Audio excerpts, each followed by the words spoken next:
shining star everyone could see. You light so bright in the darkest night for eternity. Until your memory I hold on tight to shine the light. Oh, the joy you give to me, the joy you give to me, I'll share it with everyone. Oh, the things you made me see, the things you made me see, I'll show them one by one. Good night, sleep tight until tomorrow when I see you again. Good night, sleep tight until tomorrow when I see you again. I miss your touch, I miss your smile, but I know it's only for a while. Crossing the door of a brand new day, you shall arise without delay. Oh, the joy you give to me, the joy you give to me, I'll share it with everyone. Oh, the things you made me see, the things you made me see, I'll show them one by one. Good night, good night, sleep tight until tomorrow when I see you again. Oh, good night, sleep tight until tomorrow when I see you again. I am trying to be strong, 'cause I've got to carry on. All alone through the night, I will never let you down. I will put away my frown, 'cause you're by my side in this world. Good night, sleep tight until tomorrow when I see you again. Good night until tomorrow, 'cause I'm not saying goodbye, I'm only saying good night. Sleep tight until tomorrow. I'm not gonna shed no tear no more. No, no. More music at ninjaphoenix.com.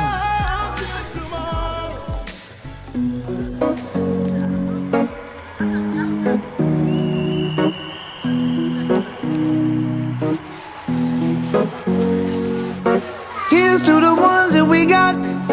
Cheers to the wish you were here, but you're not. 'Cause the drinks bring back all the memories of everything we've been through. Toast to the ones here today. Toast to the ones that we lost on the way. 'Cause the drinks bring back all the memories, and the memories bring back your.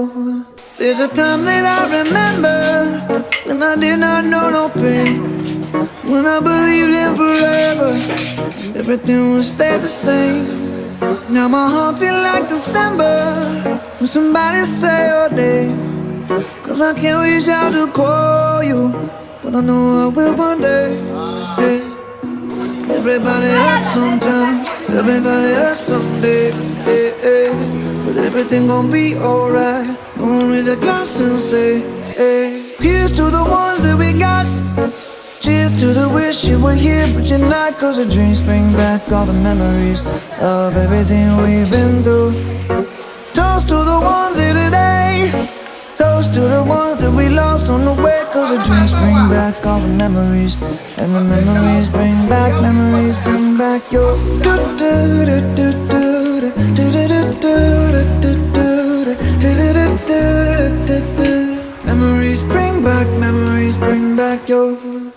There's a time that I remember when I never felt so lost, and I felt all of the hatred was too powerful to stop. Now my heart feels like an ember, and it's lighting up the dark. Okay, praise the Lord. The Lord is good. I'm a opposition. I got my car and then home when you're young. I have friends. I got in Yaka. Mgbechikwere. I got in Yaka and Gaka. In Hanna. Now you're going to make it. I can't even go. Yeah. So there is Yakoma. My hand is. I am a man of fire in this. Mporoso. I issue of a man, oh my. If this will not come, don't catch it. A memorable alien. More airbound, more we cook them, more burial. Get a man offend on my. No ambassador will burial. Mgbechikwere.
The Cancun nation, only preaching, you need to go there.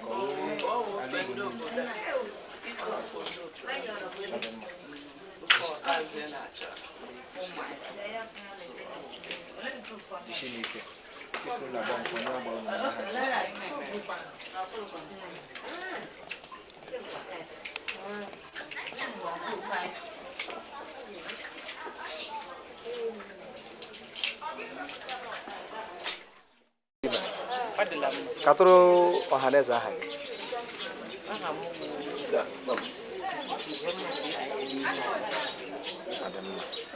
Ole ihe butoro so na ato ebe ata.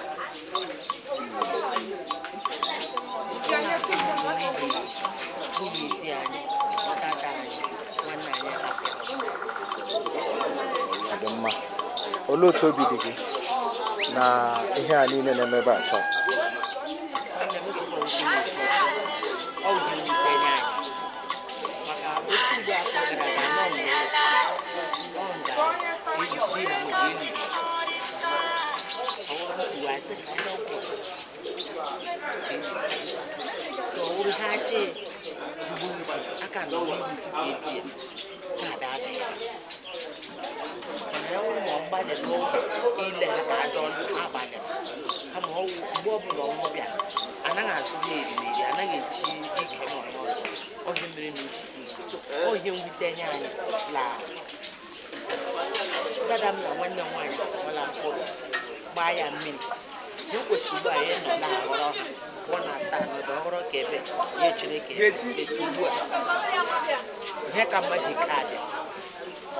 Adamma, olo kundu modi nwere enye ezinụlọ ndị ọhapụ.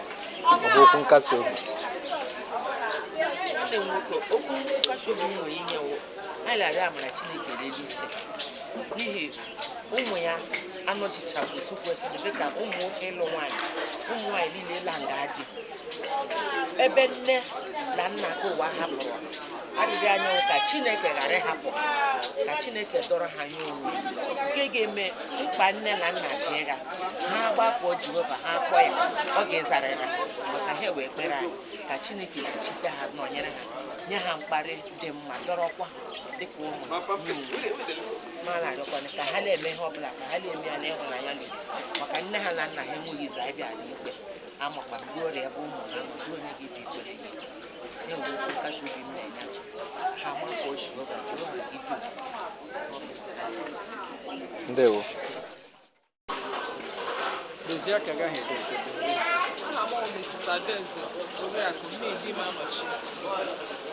ọ dị mma olee ihe butere ahịa na-azụ ebe a pụtara anyị ebe a maka mama anyị nne anyị kwa anyị hụrụ n'anya nke hapụrụ anyị bịara ịnọnyere ndị enyi anyị dịka ọ gwara gị adị ya nwaanyị na ezigbote enyi m nwaanyị ma ọkwa na ezigbote nne anyị anyị na-anaghị eji egwu anyị bịara maka olili ya. ọ dị mma olee ihe nwere ikwu ama m ma ịmajụ mama anya ọ bụrụ ịmajụghị anya olee ihe nwere egwu anyị dịka ihe m hụtara maọbụ ndụ ịhụtara ọ nọ ebi mgbe ahụ ka m si mara ya mgbe m matara ya o biri ezigbo ndụ nwa Chineke ọ na-eji ihe gbasatara Chineke egwu egwu ọ bụ nwaanyị a na-enyomi bụrụkwa nwaanyị maara ihe na-achịkọta ezinụlọ ya otu ihe doro m anya wụ etu ya na di ya si anọ kemgbe m na-abịa n'ezinụlọ a ọ bụ nwaanyị na-erube isi ya na di ya biri nke ọma tupu di ya eburu ụzọ gawa. ọ dị mma ịhụ na ụmụ agbarala aka nne gbara aka nna olee okwu ndụmọdụ ị nwere inye ha ndụmọdụ m nwere ike ịgwa ha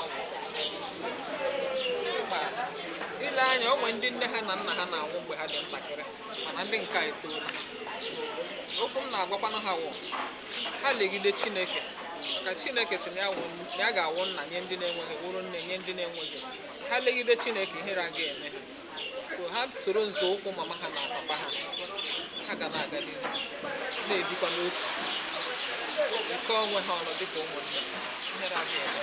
ndewo ịmara ọfụma gatụrụ ọha na eze aha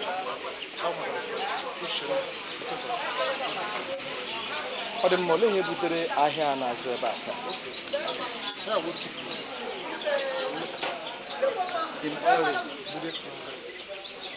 dị mma olee otu obi dị gị na ihe a niile na-eme ebe a taa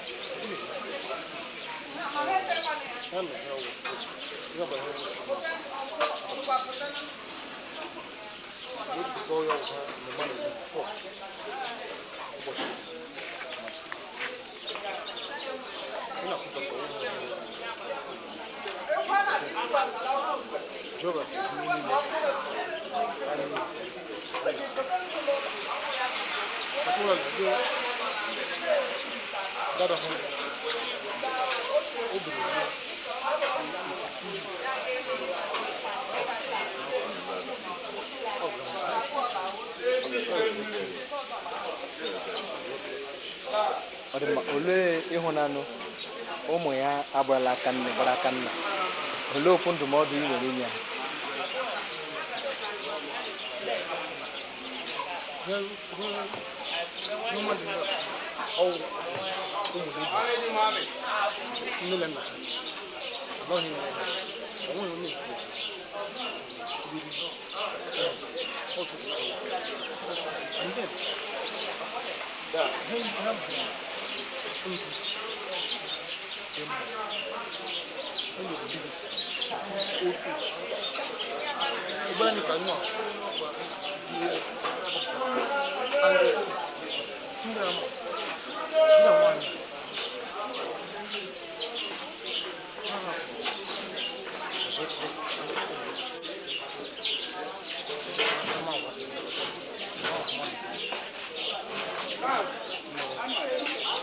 gbasara ndụ n'ụzọ dị mma n'ụzọ ọzọ dị mma ọkụkụ anya ha na-esi mee karịa ka anyị ọ dị mma ị mere ọfụma ndewo sa ka atụrụ ha n'eze aha gị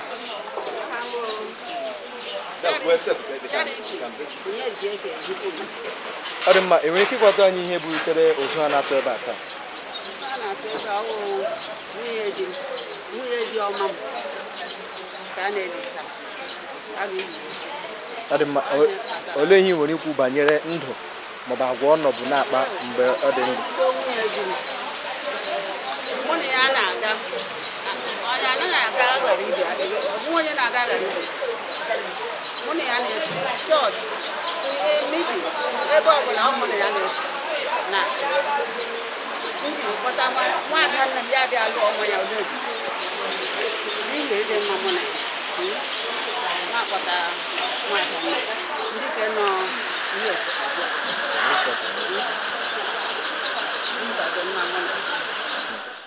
ụmụdị nwere inye ezinụlọ ya ịhụ na ha enwekweghị nne ha enwekweghị nna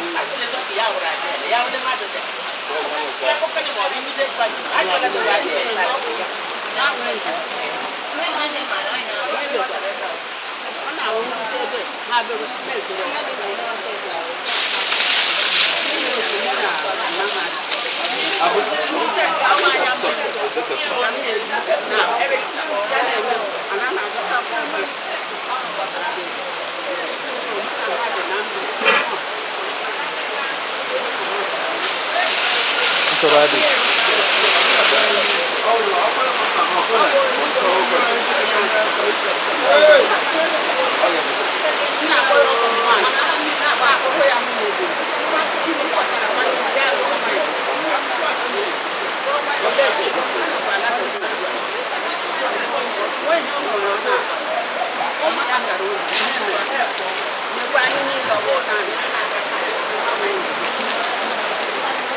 Soradi.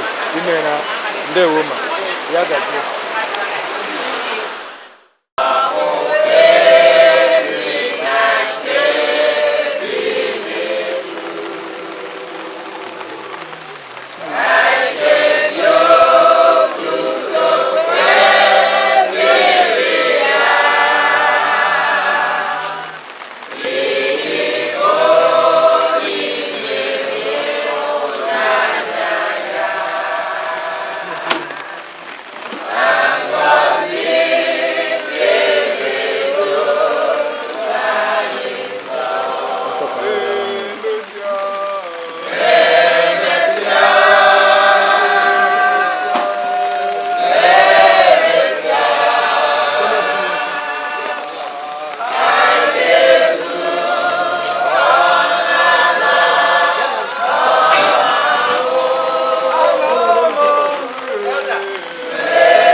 Father God in heaven, we want to thank you for this evening that we have come to start the last journey of our sister who has slept in the Lord, whom you have taken Sunday by night. So Lord, as we pray, King of glory, let there be a peaceful atmosphere for us to be able to do this little service, and only your name shall be glorified. Through Jesus Christ our Lord. Amen. Our Lord's Prayer.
amaokwu nke 7 na nke ruo na nke 9, afere na nke 15 ruo na nke 17.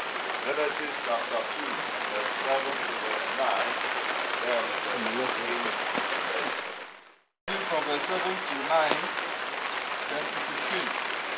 And the Lord God formed the man out of the dust of the ground and breathed into his nostrils the breath of life, and man became a living being. Life in God's garden. The Lord God planted a garden eastwards in Eden, and there he put the man whom he had formed.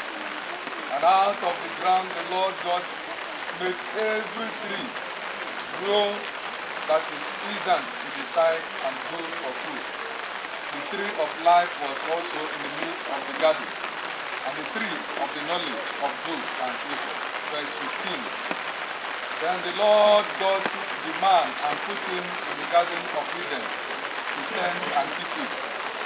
And the Lord God commanded the man, saying, of every tree of the garden you may freely eat, but of the tree of the knowledge of good and of evil you shall not eat. For in the day that you eat of it, you shall surely die. And the Lord God said, it is not good that a man should be alone. I will make him a helper, comparable to him. Out of the ground the Lord formed every beast of the field and every bird of the air and brought them to Adam to see what he would call them. And whatever Adam called each living creature, that was its name. This is the word of God. What is the law? I got Apple number 34. Apple.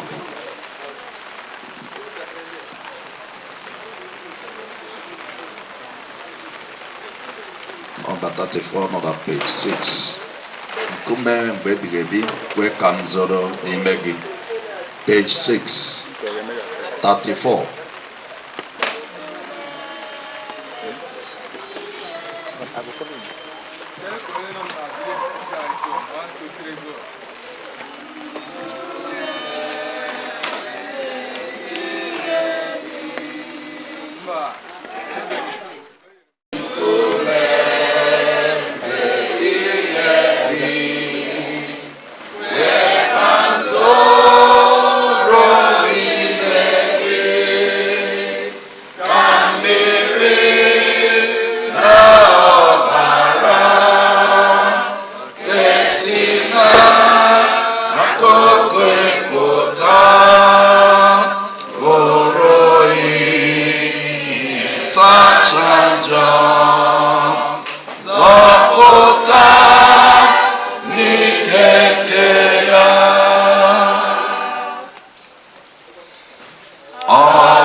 I read verse 1 to where it stops.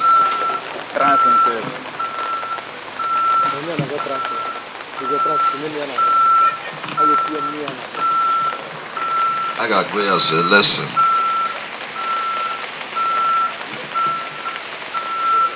Psalm number 39. I said, I will take heed to my ways, that I sin not with my tongue. I will keep my mouth with a bridle, while the wicked is before me. I was dumb with silence. I held my peace, even from good, and my sorrow was stayed. My heart was hot within me. While I was musing, the fire burned. Then spake I with my tongue. Lord, make me to know my end, and the measure of my days, what it is, that I may know how frail I am. Before thou hast made my days as an handbreadth, and my age is as nothing before thee. Verily, every man at his best state is altogether vanity. Surely every man walketh in a vain shew. Surely they are disquieted in vain. He heaped up riches, and knoweth not who shall gather them.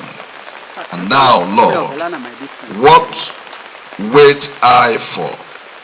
My hope is in thee.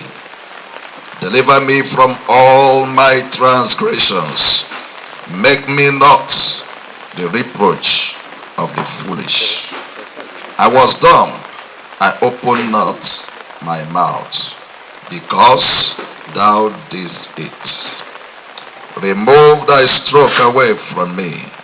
I am consumed by the blow of my hand, of thy hand. When thou with rebukes dost correct man for iniquity, thou makest his beauty to consume away like a moth. Surely every man is vanity. Hear my prayer, O Lord, and give ear unto my cry. Hold not thy peace at my tears, for I am a stranger with thee, and a sojourner, as all my fathers were. Oh, spare me, that I may recover strength before I go hence and be no more. This is the word of the Lord. Mgbe anyị ruru n'ahụhụ, mgbe anya mmiri na-agba anyị. 141.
Jesus, my David, Lord,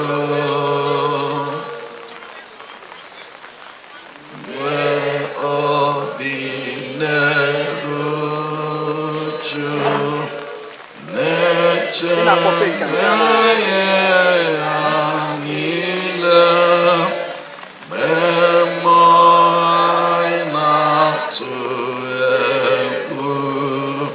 Jesus, my David,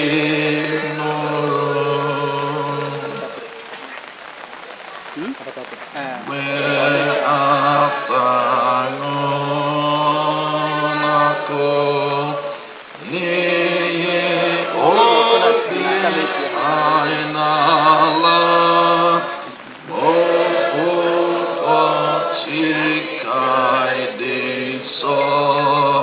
Jesus, my David, amaokwu nke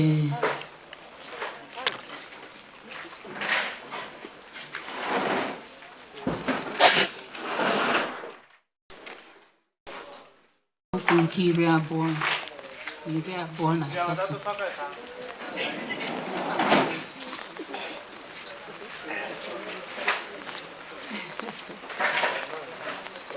Ma otu ọ dị, emere ka Kraịst si na ndị nwụrụ anwụ bilie, mkpụrụ mbụ nke ndị daworo n'ụra ọnwụ.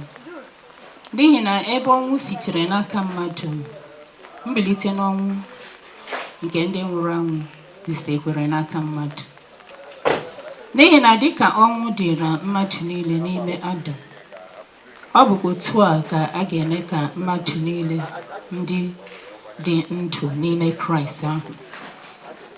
Ma mmadụ niile n'otu n'otu n'usoro nke aka ha, Kraịst dịka mkpụrụ mbụ, emesịa ndị nke Kraịst na ọbịbịa ya, emesịa ọgwụgwụ ihe niile ga-adị mgbe ọbụla ọ gara alaeze ya nye n'aka Chineke onye bụkwa nna, mgbe ọbụla ọ ga-emewori ka ọ bụ isi niile na ịchị isi niile na ike niile ghara ịdị ire. 25. N'ihi na ọ ghaghị ịbụ eze ruo mgbe edebeworo ndị iro ya niile n'okpuru ụkwụ ya, dịka onye iro ikpeazụ gaje ime ka ọnwụ ghara ịdị ire. N'ihi na ihe niile ka o doro n'okpuru ụkwụ ya abụọ, ma mgbe ọbụla ọ ga-ekwuwori si edowe ya niile n'okpuru ụkwụ ya, ọ pụtara ihe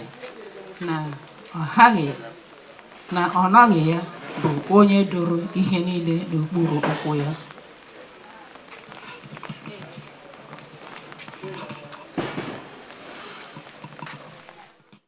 Nke ikpeazụ, ma mgbe ọbụla edowerori ihe niile n'okpuru ụkwụ ya, mgbe ahụ ka a ga-edo ọkpara ahụ onwe ya n'okpuru onye ahụ nke doro ihe niile n'okpuru ụkwụ ya, ka Chineke wee bụrụ ihe niile na ime ihe niile. Amen.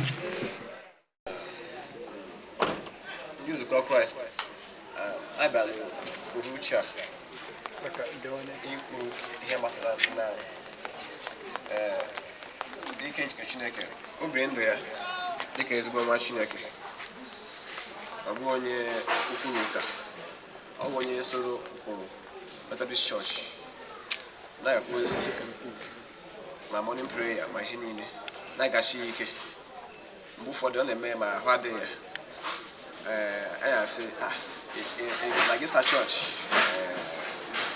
otu ahụ dị ya, sị m ga-evuru ahụ m gaa, mụ na Chineke ga-agwọ m. So okwukwe o nwere n'ime Chineke, ọ bụ ihe a ga-eji mụta ihe na ndụ anyị. So ndụ ya kụziri anyị ọtụtụ ihe. Ọ kụziri anyị inwe ogologo ntachi obi, inwe okwukwe ebe Chineke nọ, iji udo ebe etiti mmadụ, ọtụtụ ihe anyị kọwa ya taa mgbe otu a ga-esikwa mana anyị na-asị Chineke ndụ obi dị anyị ụtọ ọṅụ juru anyị obi mana ihe na-ewutere anyị nwe otu o si hapụ anyị anyị cheta ga aka ịnọkwa na-aga anyị anọkwa oge nna anyị hapụrụ mana anyị mana Chineke o mere nke ka mma o were ya dọrọ mkpụrụ obi ya n'ebe izu ike ya sị ka Chineke were mkpụrụ obi ya dowe na ndokwa n'aha Jizọs ka anyị nwa dịkwa ndụ ka anyị na-esoro ụkpụrụ na nzọụkwụ Jizọs Kraịst ọ bụ mgbe azụ anyị na-ekele oke na alaeze nke Chineke anyị kwuru taa were na ọgọdọgịta n'aha Jizọs. Thank you. Worthy is the Lamb. I get biliọtọ dịka anyị ga-agụ abụ anyị ga-eji anụrụ okwu Chineke.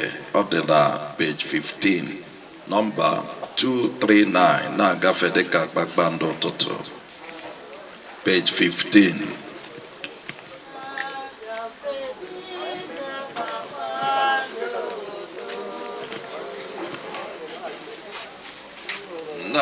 Na-agafe dịka kpakpando ụtụtụ ka ihe ha furu mgbe anyanwụ wara otu aka ị ga-esi si n'ụwa nke ala naanị ọlụ ka ga-eji cheta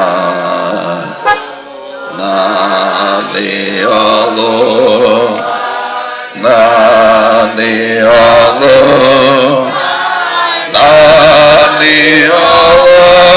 ka ga-eji cheta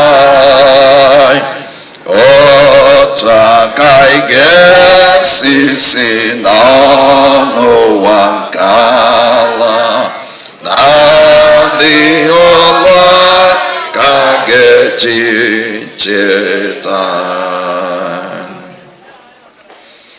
a ga-achọ anyị ma ndị ọzọ ga-anọchi anyị na-aghọrọ mkpụrụ n'obi anyị kụrụ ma ndị na-akụ mkpụrụ ga-agwụ n'ọlụ ihe ncheta ha ga-abụ ọlụ ha naanị ọlụ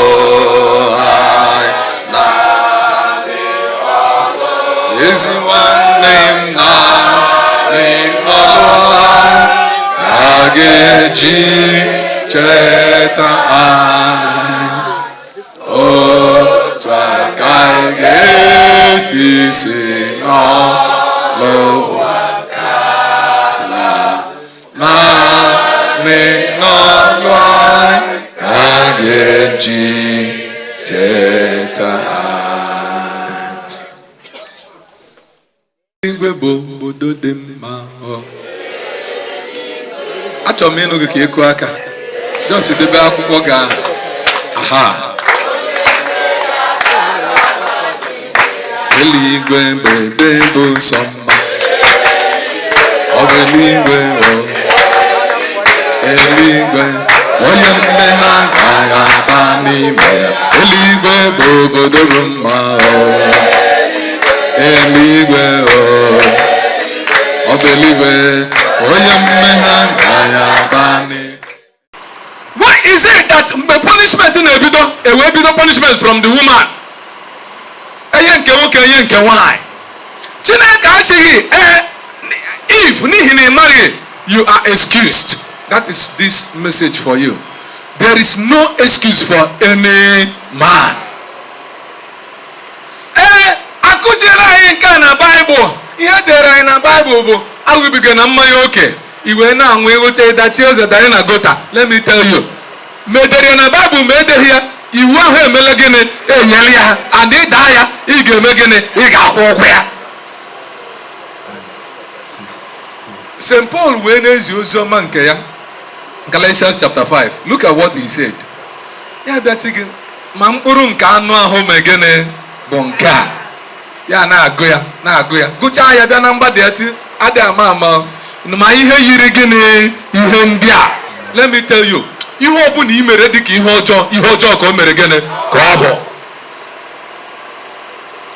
Ọ bụ eziokwu ka ọ bụ asị? Kwuo na eziokwu. Ọ bụrụ na unu na-afụta n'ụtụtụ echi fụ ebe m kpọfuru ntị tinyere ntị kpaa isi na-eme ya otu a, ndị were microphone so what is the lamb, ọkwọsọ ga-agba n'ụlọ ụka. Kwuo na eziokwu, ọ bụ na ọsọ agaghị agba n'ụlọ ụka. Ụfọdụ nwere ike isi ha bịa na ọ bụ ihe na-ewuzi taa, ihe na-ewu gịnị. Edere ya n'akwụkwọ nsọ edeghị ya, mana ọ bụ ihe ọjọọ, and ị hụrụ na o yiri ihe ọjọọ, isoro eme ya, ị ga-eme gịnị? Ị ga-akwụ ụgwọ ya. Ọkụ na n'ihe anyị na-ekwu imesi enwere m excuse, anọghị m mgbe e nyere iwu a. Kwuo na eziokwu, were n'ebe a mgbe e nyere 10 commandments, e were n'ebe a mgbe Jizọs bịara sị na ya agaghị imebi ya, na ya bịara imezi emezi. Ọkwa dịghị onye n'ebe a, n'ihi na ọ dịghị onye n'ebe a. There is no excuse for any man. Ihe sị nebo si n'ihe ọjọọ wezuga onwe gị.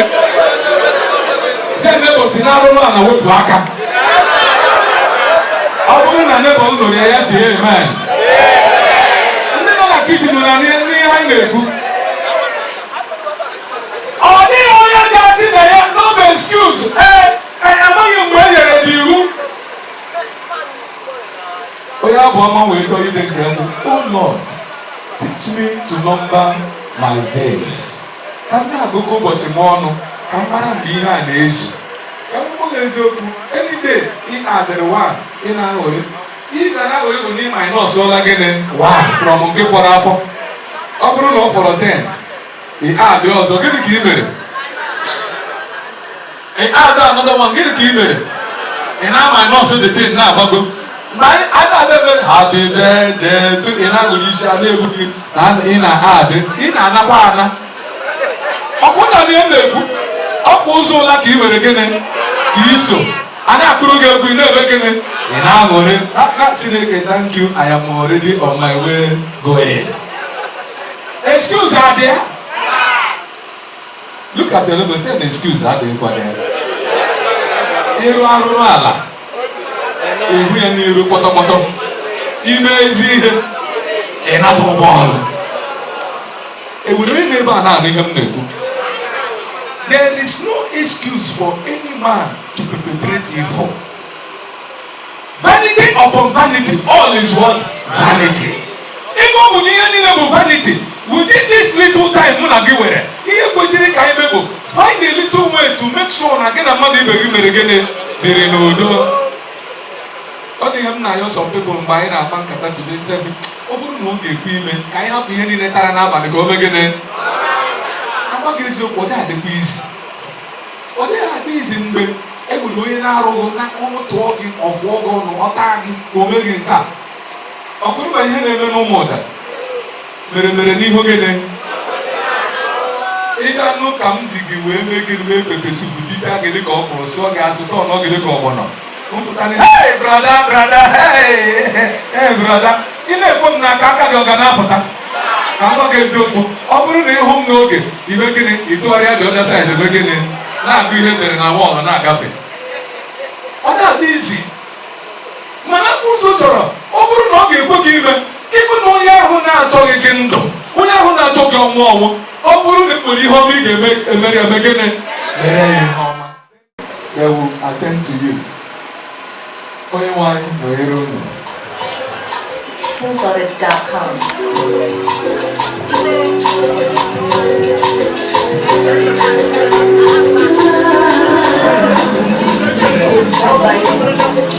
Go by you.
Oh,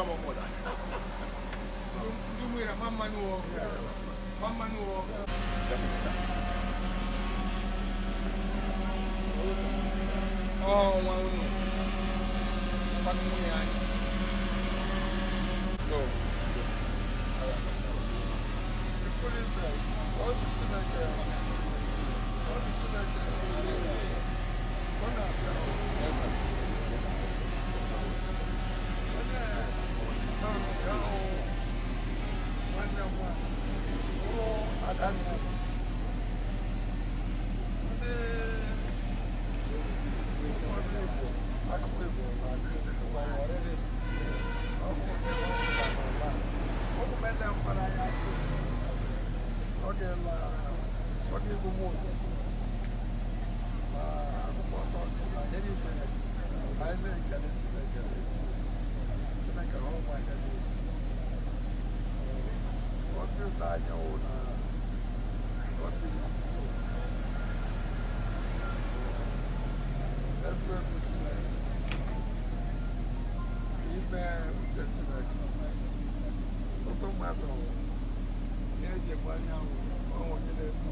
Our men like I am, I don't know the river.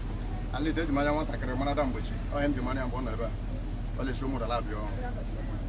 As a wow, when you're not shy again, Yala, what I get on the while. So, my area of Naria, community who let up a family of which it what I was. The car like him if you are low budget. Yeah, like him if not the line of where. My husband take all off. Yaba for a week. You replace and then let her Jesus. One going Edda.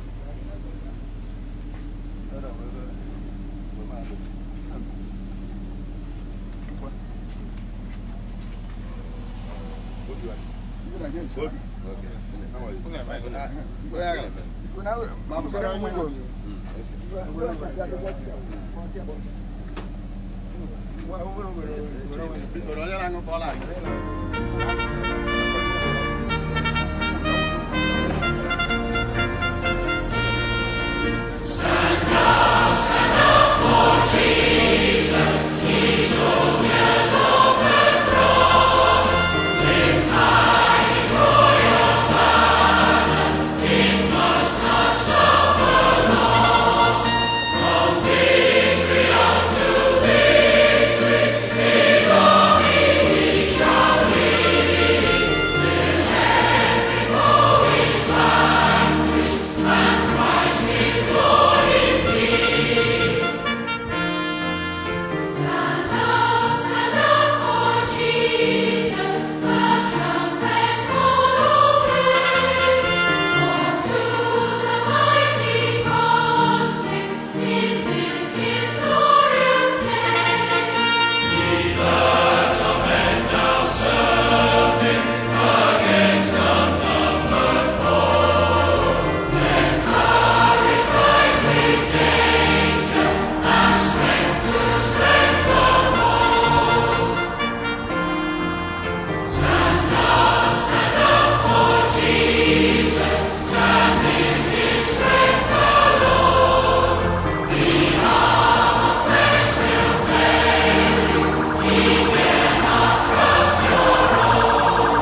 Praise the Lord. Mommy, Lola. Amen.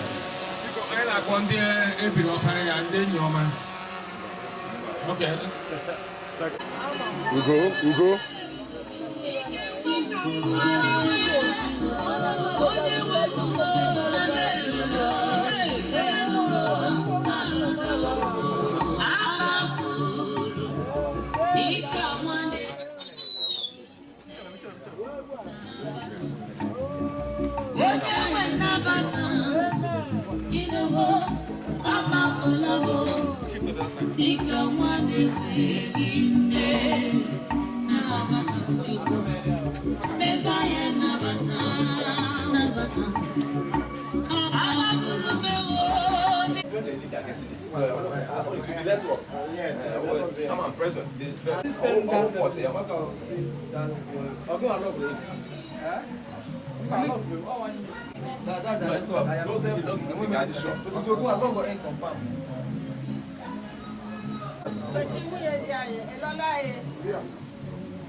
Especially this boy.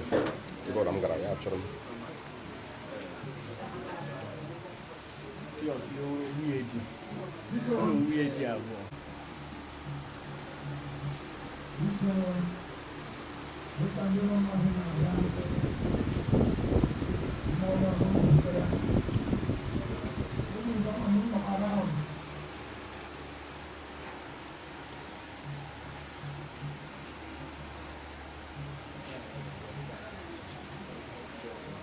Mgbechi anadero ọwụ mmụọ nsọ dụ bitọpara nneri na ụmụ nneri Chukwu gọzie gị mgbe ị bịara n'ogbe n'asịsị ụmụ obi ịgbara mbọ gbata ya ike Chineke nyere mkpụrụ obi ịnwụ ọnwụ ike ọnwụ nwaanyị site otu na bitọpara nneri ga-akọ ọma ụmụ ibu ụmụ nwoke na ụmụ nwaanyị ndị nne na nna ha bịa ka ha hụ nne anyị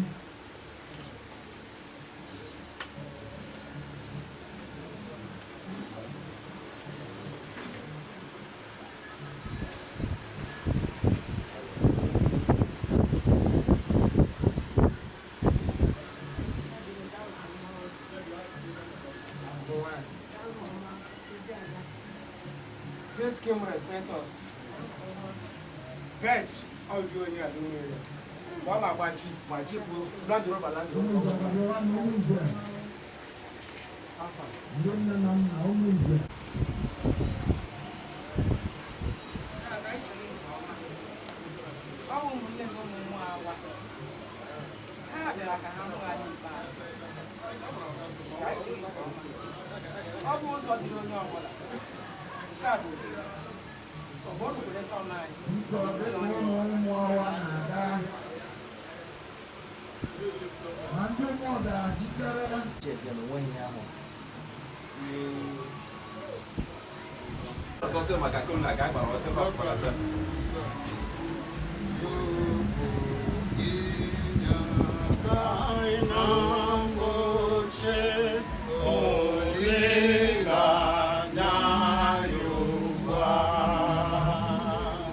Naga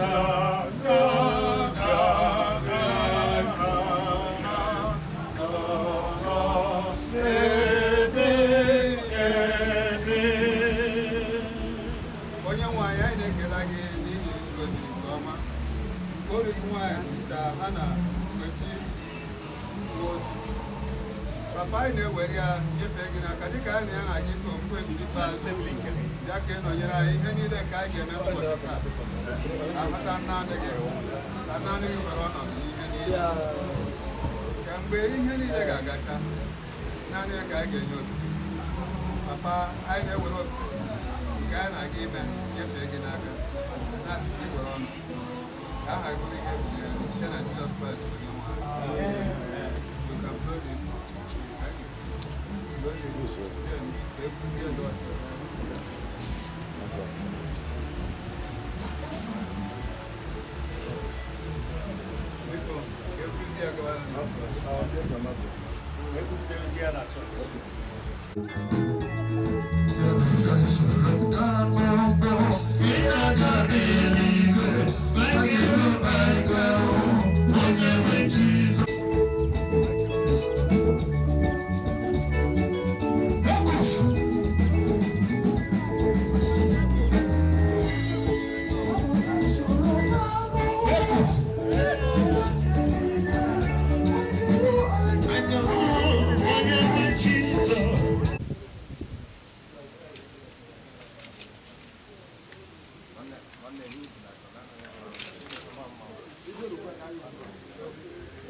ahịhịa na-eto eto n'ụtụtụ ọ na-agbawa ụsarị na-etokwa n'anyasị ka a na-ebipụ ya wee kpọnwa n'ihi na emewo ka anya anyị kwụsịa n'iwe gị ọ bụkwa na ọnụma gị ka emeworo ka anyị maa jijiji idowo ajọ omume niile anyị na iru gị idowo mmehie anyị zoro ezo na n'ihi nke iru gị n'ihe nke iru gị n'ihi na ụbọchị anyị niile abụọ n'ime nrubiga oke nke iru gị anyị emewo ka arọ niile anyị gwụsịa dịka otu nze ume ụbọchị arọ niile anyị dị ọgụ arọ atọ na iri ma ọ bụrụ na ha esite na ndị ịdị ike anyị wee ọgụ arọ atọ otu ọ dị ngalaba ha bụ nganga ha bụ naanị ịdọrọ onwe ha n'ọrụ na ajọ ihe n'ihi na ọ gbapụwo ọsọ ọsọ anyị wee fela dịka nnụnụ onye maara ihe nke iwe gị na nrubiga oke nke iwe gị dịka ebu nke kwụsịrị gị site si otu a mee ka anyị mara ịgụta ụbọchị anyị ka anyị wee ka obi amamihe bịa mata Jehova ruo ole mgbe chegharịkwa obi gị banyere ndị oru gị were ebere gị mee ka afọ ju anyị n'ụtụtụ ka anyị wee tie mkpu ọṅụ ṅụrịakwa ụbọchị anyị niile mee ka anyị ṅụrịa dịka ụbọchị niile si dị iwetaworo anyị n'ala n'ime ha na dịka arọsị dị nke anyị gbuworo ihe ọjọọ n'ime ha kwee ka ntụ ka ndị oru gị hụ ọnụ gị kwekwa ka ahụ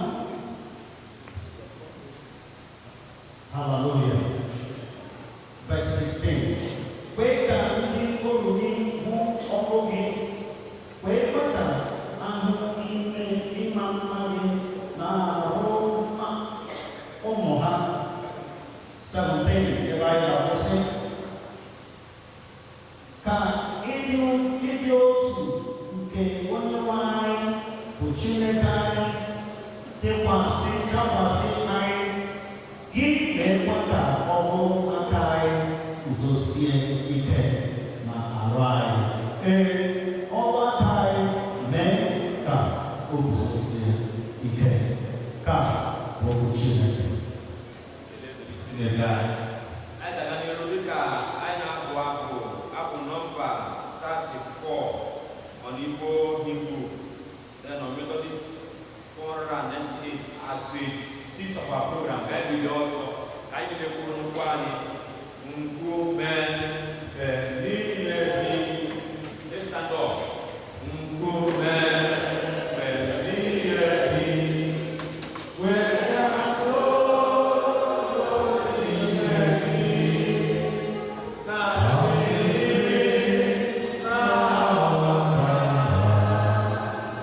Yes.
through fire.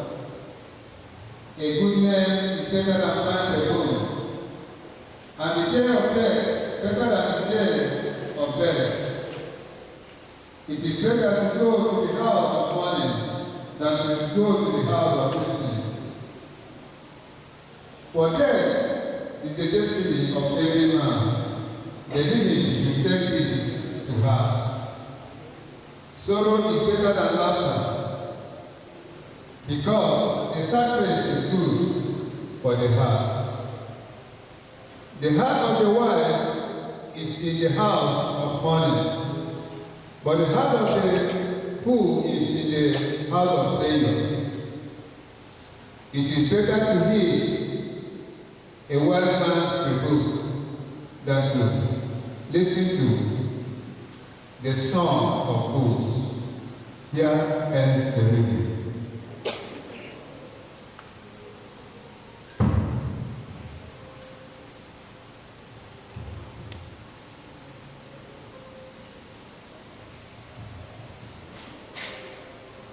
Ihe ọgụgụ anyị nke anyị ga-agụpụta ugbu a ga-esi site n'akwụkwọ ndị Thessalonians chapter 4. Anyị na-aga ihu from 13 to 15. Thessalonica isi anọ nke na-amaokwu iri na atọ ruo na iri na ise.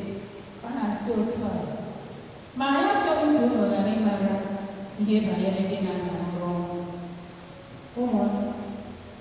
ụmụnna anyị, ka o wee ghara iwute unu, ọbụna dịka ọ na-ewute ndị fọdụrụ ndị na-enweghị olileanya. N'ihi na sị na anyị kwere na Jizọs nwụrụ site n'ọnwụ bilie, otu ọ dị, e mere ka ha gaa n'ụra ọnwụ site n'aka Jizọs. Ọ bụ ndị a ka Chineke ga-ekwuru ka ha sonye bịa. 15.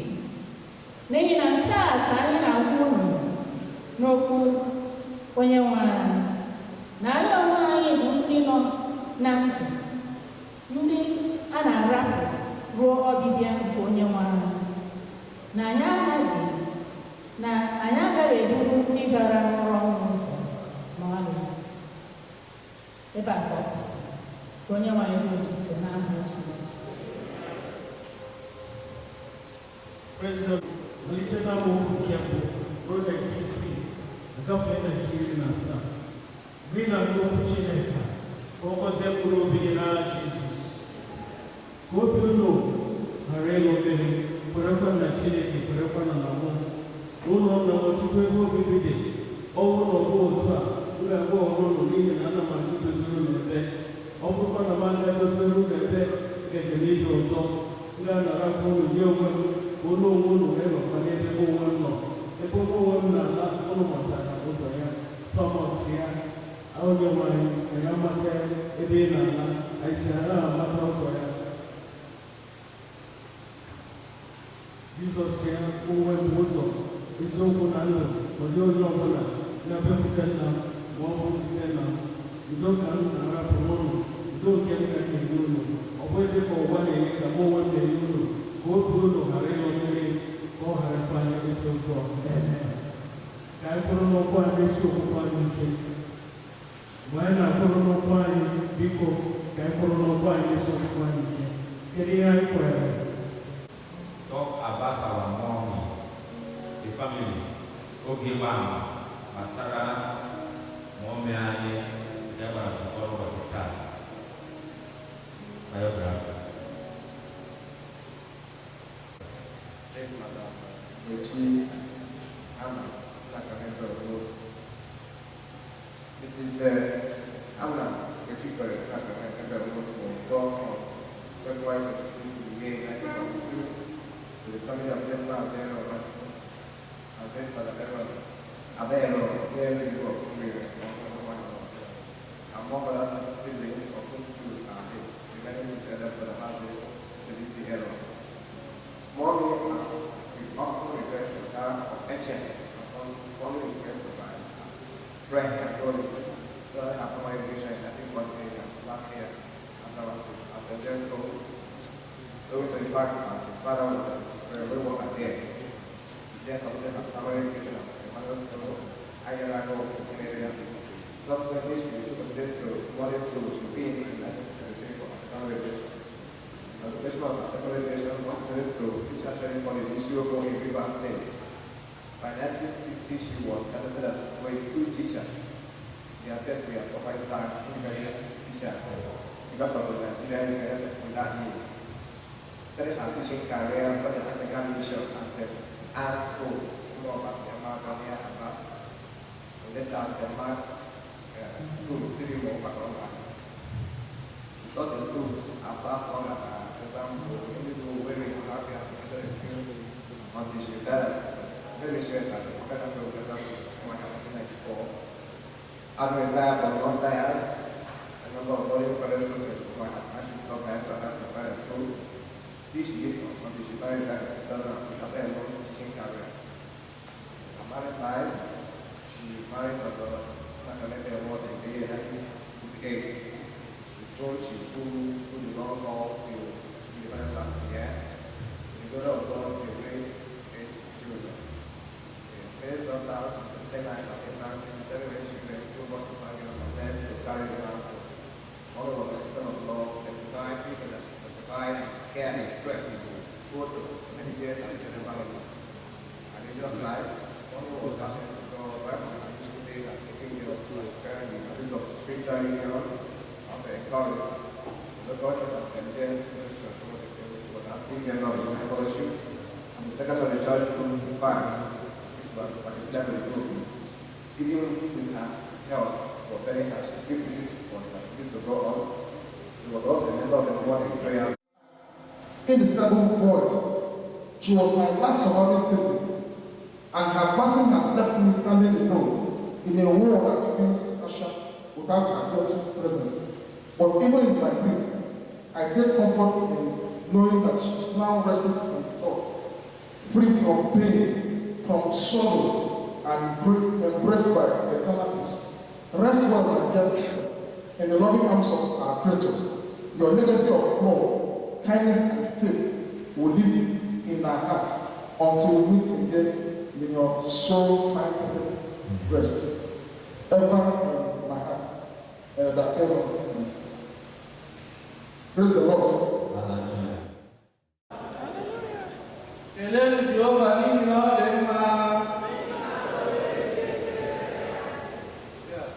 I'm married to the last daughter of Mama Hanna, Nwosu.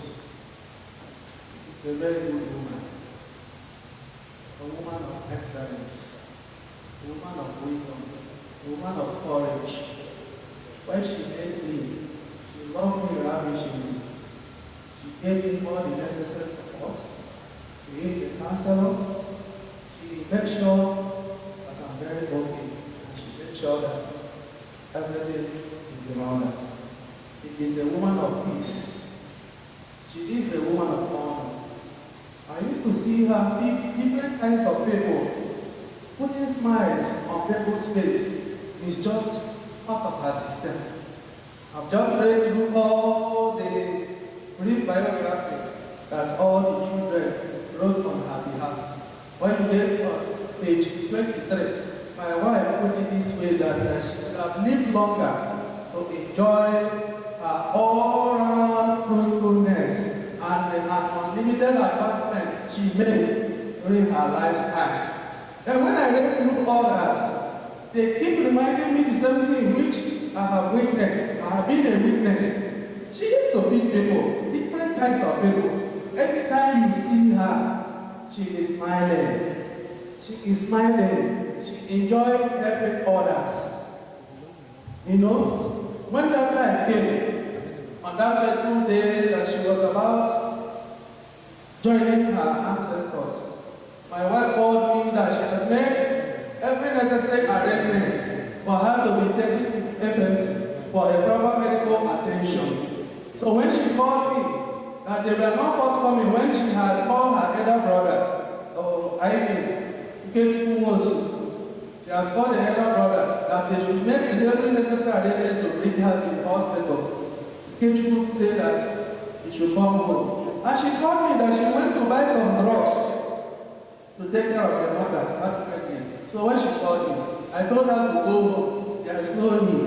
Because already God has revealed to me that something has happened. Immediately I saw it. I told her, go home, no need. Let me go home. Call me. She called me, it has happened. If this is God to take her away, we cannot question God. But she was just like an angel dwelling among the humans. This woman is a rare gem. In fact, I have never seen her type before. Honestly. This is a woman that is filled with compassion, filled with love. She loved me ravishingly.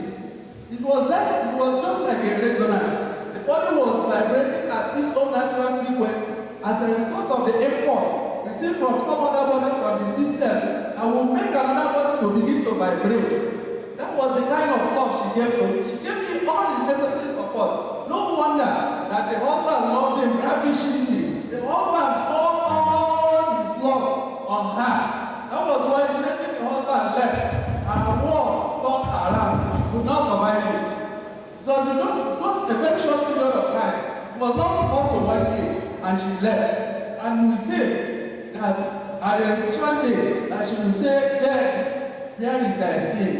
And death, where is thy victory? At the last day. And I know that she is in a better place. And I know that we as the children will learn all the good things from her. May God accept her soul and the soul of all the departed. And let me use this opportunity to eulogize my mathematics teacher, who was crowned Bishop of Mathematics by the President of all mathematics of Nigeria, in the name of late Sir Sunday Iwanga. He was my mathematics teacher. He taught me that Umoda is the only village in the world now. Praise the Lord! May God accept her soul. In Jesus' mighty name we pray. Amen. The church. Hanna Mgbechikwere was always lovely mother.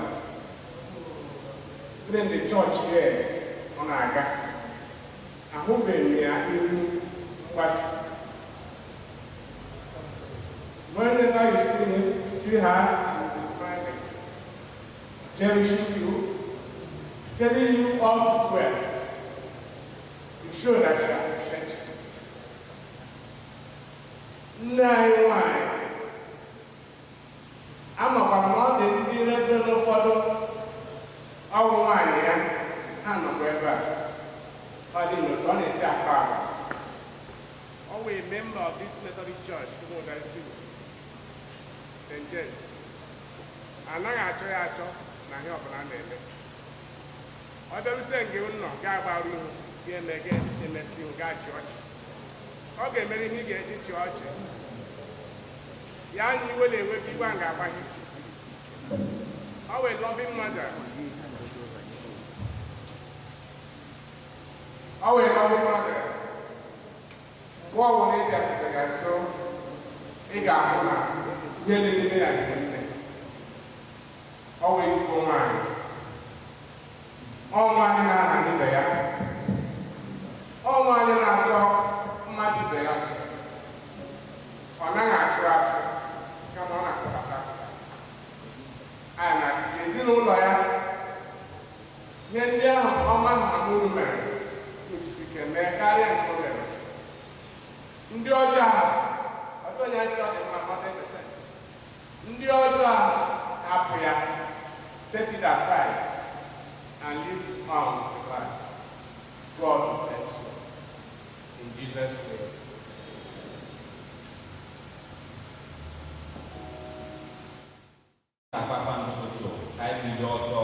Let's stand up. Oh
your word is truth. So that as we hear the message being delivered by this vessel, O Lord, let it bring life. An amendment even to the ones we are living. Through Jesus Christ our Lord. And let the people of God say amen.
N'ebe anyị ga-anụrụ okwu Chineke n'ụtụtụ a dịka ọ dị n'ime akwụkwọ nsọ. Iwepụta page 15.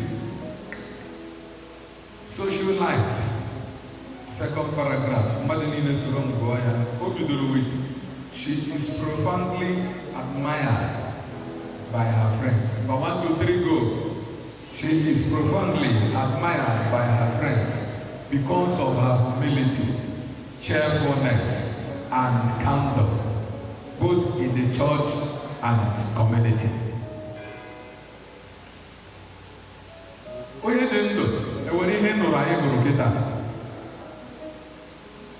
Mepere m akwụkwọ nsọ to John chapter 14 and verse 1.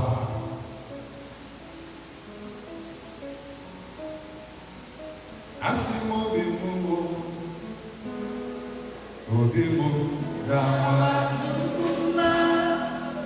keyboardist.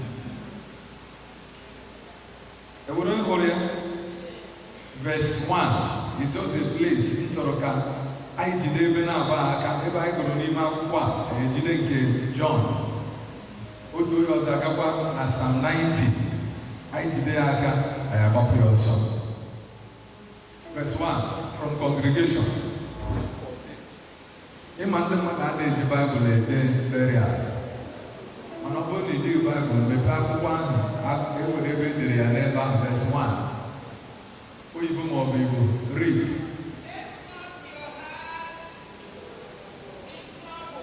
Let not your hearts be troubled. You believe in God. Believe also in me. Psalm 90. The Bible go on just verse 12.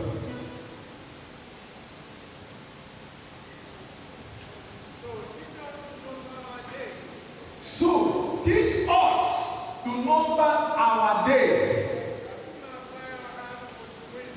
that we may apply our hearts unto wisdom. I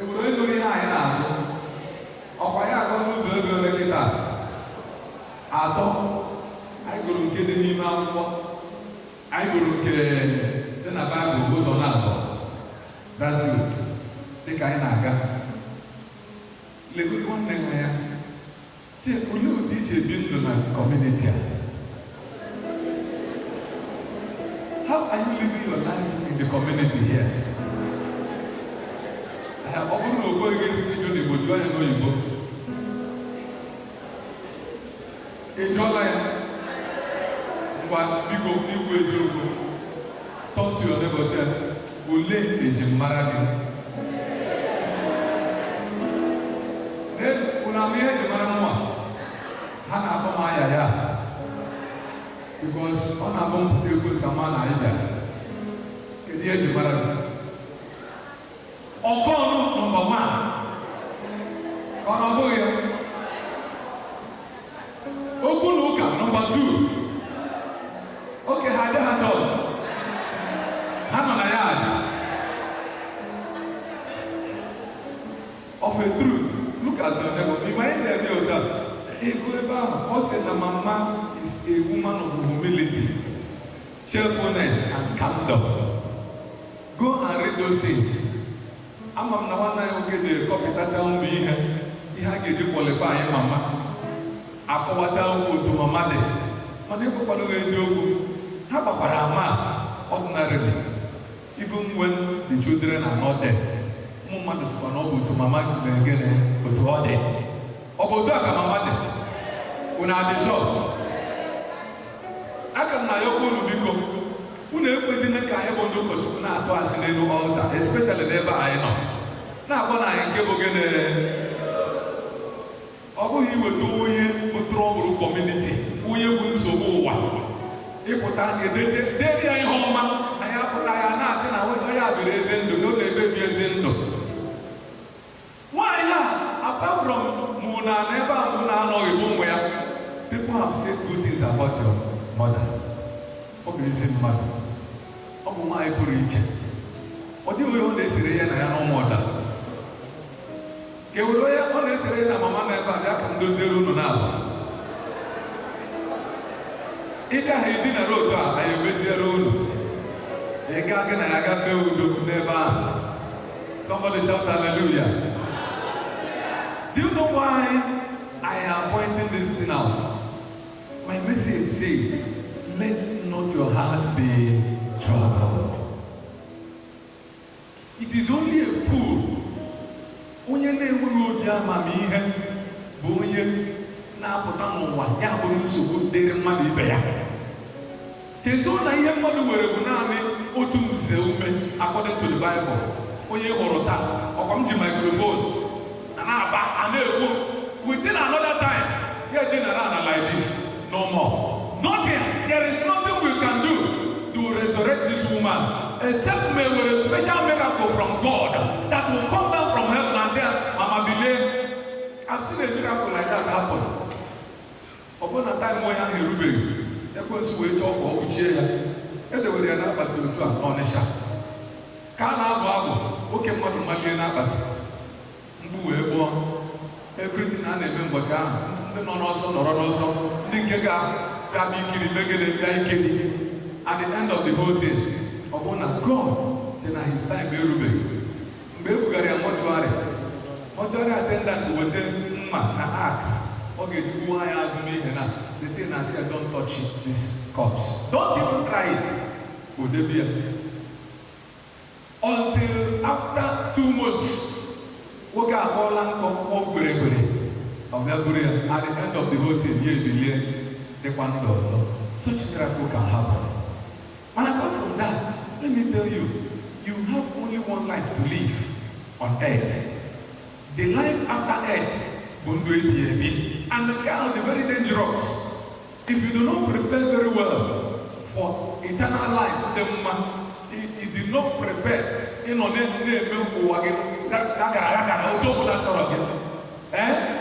at the end, you will go to the other side of eternal life. The other side of eternal life, no two ways about it. It's either you go to hell. It's either you go to heaven or you go to where? Hell. The choice is yours. But God has sent me to tell you this morning, let not your heart be troubled. Why should Jesus say such a statement at a time even Nigerian may walk Otapuna Gema and they kidnap one mother where they have a pepper soup. Otapuna Gema and they kidnap one mother where they have a million chicken. Mandija walk wherever, Mandija trafficking, and my husband or somewhere who's slave to have others. So many things are happening. Then the question is this.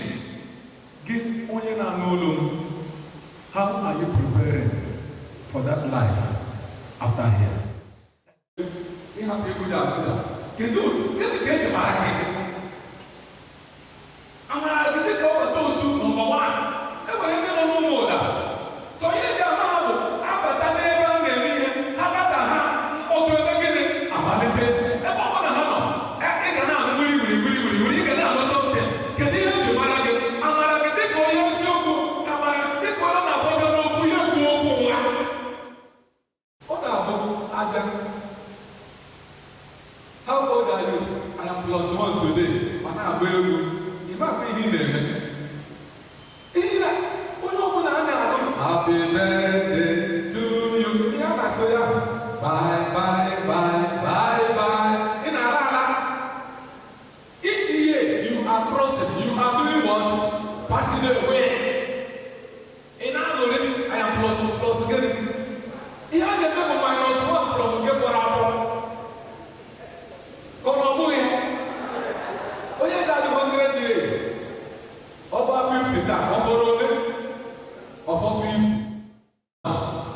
ị makwara Jizọs anyị na-ekwu look at ihe na-eme na nwaanyị today the kind of generation mụ na gị meeting some few years ago by the year 1995 mmadụ onye ọ na-eziokwu by 95 mmadụ onye mara ihe a na-akpọ kọmputa n'ebe a ihe nwere na by 1995 called Windows 4.1 and Windows 8.1 before Windows 95 came out ụmụ mmadụ amaghị ihe a na-akpọ kọmputa by 1997 I went Windows 8.1 and 4.1 combined together arụkọ ya ọnụ wee weta ENIAC the American Institute rụrụ wee weta mainframe kọmputa na-ekwe ka ọ na-aha ka nnukwu igwe before akwa eje ihe n'azụ a na-apụ ya monitor ebe mmụọ igwe General Street Madness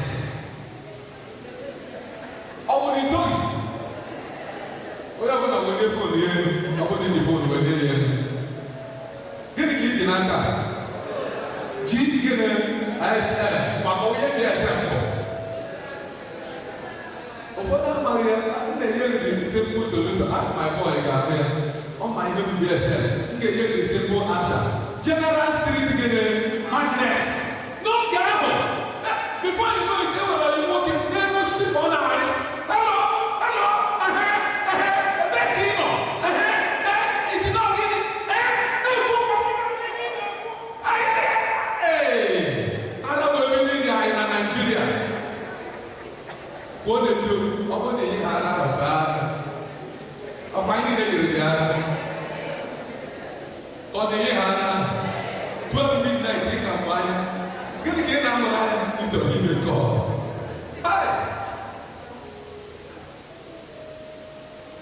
as these things are happening na obodo ndị ọzọ ha na-edozi onwe ha ha na-ahụ ụdị ihe na-achọ ime ha na-epozishọn ụmụaka ha na-edebe ha nke ọma na-akụziri ha ihe ma ya na-akụziri ụmụaka ha ihe nwa okorobịa ji n'aka ụmụntakịrị ga-eme ihe a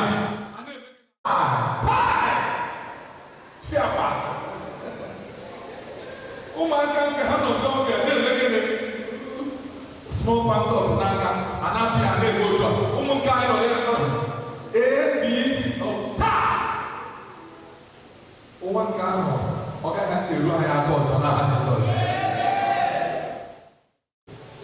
at such time I think the democracy batara anyị 1999 anyị na democracy wee megide Yoruba bịara anyị anọghị ọgụ nụrụ this democracy ruo onye ahụ na gị nọ Abia steeti like Abia steeti wee gbuchie anya ụra maka esi akọmishọn ụzọ na Abia steeti mgbe ahụ afta na na-ese n'ebe afọ n'ebe a ebe a n'ụlọ afọ mmiri etere ụzọ atụrụda ọbụ ihe etere ya n'ọnụ ụzọ ka e mere etere obere ihe mmiri dị ojii 24 years and ọ na-agịrị darkness alụkọta ezinụlọ ndị nke na-achị anyị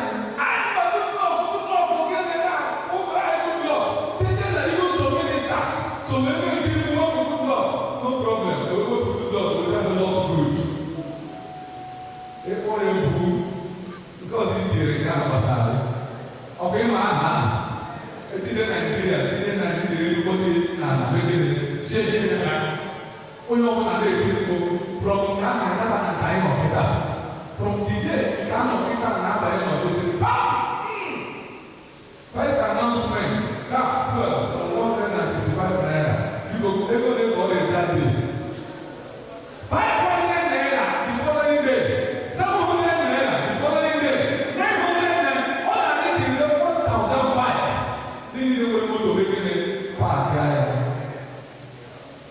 the world where we are. Where we are, in such a world, if I apparent 100,000, Abis, 400 and something thousand, Abis. I'm on one circuit. I would have really liked to do that. The last one group that I identified to go to, I could have about 36,000 complete Abis. I really about to touch the woman women can hear. Am I talking to somebody here? It means there is giving hope. Brother and sisters, get on there. Mama, soon after it means that there is giving hope. We will not have a giving there. Take a mother. We have a women. Man, I know where we are. Just like Morgan. In 2006, when Lord, who will go outside and make them back? Actually, we had a little man in Pedro Bofu. If we did me say, if you look at the river, and I would have 2006, 80,000.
Look at this. As a powerful game,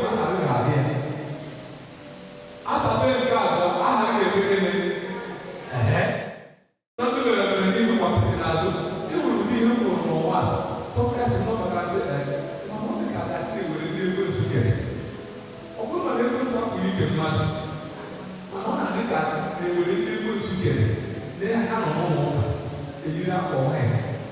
ọjọọ ọfụma n'ebezie na-acha ọcha dịka aka ezigbo mmadụ mana gị na ha mekọ ihe setụpụ abụọ ka mma na mụ na-egosi were gịnị mekọrọ ihe. Otu nwaanyị batara n'ahịa bụ nwaanyị ibe ya ebubo ka agazi na okporo ya ebubo ya dị nkiri na ọ bụ eziokwu.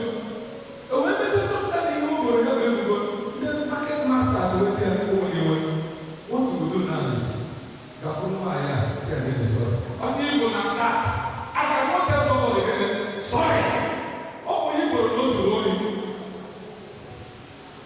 I say na after I buy you from going to this was no problem I got to say I was in there but I cannot back and I tell somebody again sorry na ndị mekọrọ ọrụ bụ onye ahụ ebubo. Ka a ga-ekwu ya ụmụ nwaanyị ya na onye nke ha na-aga na chọọchị bụrụ na iti nke ebe mmadụ na ụzọ ohi n'anya ha agụrụ ya megide soro ụzọ ha ala ebe onye nke a na-akọ ya mmadụ ọsị ya mama ọ sị ọkwa ya nọ na-asị na ụzọ ohi ụgwụ asị abalị ọmara na ewetere ọ bụrụ na o zuru ohi ụgwụ na ọ bụ mistake of identity. I said, even at that, ọ na-ezugbo ohi before. Ndị obodo mana ndị ha nwere ndị kedu ndị na-atụkọta ibe nne gị umire umire nọ na akwụkwọ ebe a ndị umire nọ na akwụkwọ ebe a umire ebe nọ ọkwụ na ihe mere enwere ndị nọ n'ụwa bụrụ oge eburu amoosu arụrụ ala ha ego okwenye ha nweta ihe ọma ha na-agaghị mma achọtara ndị ọdụ ka ma nke enweghị ihe ụlọ ha dị ndị omume ha dị njọ ihe niile na-ebe ha nọ n'akụkụ oge ha abịaghị chọọchị ha nọ na ya what is the lamb? Ọ bụrụ na ndị di gị nọ ndụ gbasara mbọ ike ihe dị ka gị na-adị ha maka o ji ego maka ome gịnị o ji ego ụmụ nwoke akwụsịkwala kedu ndị wido nọ na chọọchị a dịka ndị bụ wido bilie ịhụ na chọọchị ekiri ha ụmụ nwoke ndị na-erube naanị overheat ị na-akwụ ụgwọ ụlọ ị na-akwụ ụgwọ akwụkwọ nwanne gị nke a na-anaghị ego nwanne gị nke ọzọ na-anaghị ego hit na-eme gị n'isi ọ na-eme gị n'anya ọ na-eme gị n'aka ka mgbakọ ụmụ nwoke metụrụ ndị buru na agazi ya biko obi alọla gị mmeri brọda metụ nwoke akasị ike abụ na gị mama anyị na-ezi anyị ozi mgbanwe ụwa anyị nọ n'ime kịta dịka anyị ọtụ mụ na gị bidoro bụ ije ihe anyị ahụ bifọ the way ụmụaka ga-achọ ego kịta mere na nwa gị abalị etinye ọsọ gburu papa ya gụrụ ya mkpụrụ anya gawa ebe a na-eme gịnị abalị ike ọ ga-abụ bụrụ o mere mistake succeed in the next few months ọ na-abata onye mere gịnị G-Wagon Rolls Royce Bugatti ya na-eme gịnị ebupụta ụgbọala a na-etu ya aha omere ọha onye ego enwekwa ego eteto ya nke ọ na-eme ọ bụ udo ma anyị nọ n'ime ka ụdị anyị ọkịta pụta kịta asọbe ndị mmadụ ego ofe ego 1,000 ọ bụ chọọchị ga na-eme gịnị ahụrụ ya aka atụkọ mere mere na isebe eweta ya ọnụ ọmụmụ ụwa anyị nọ n'ime biko ọ na-ezi anyị ozi ọ bụrụ na ị nweghị ego kịta obi emere gịnị akụjara ego na ahịa ịbụ ogbenye taa ụmụnye ogbenye ka na-akpọ ọgaranya echi ụfọdụ aka gburu egwu ezi n'ụwa na-eme gịnị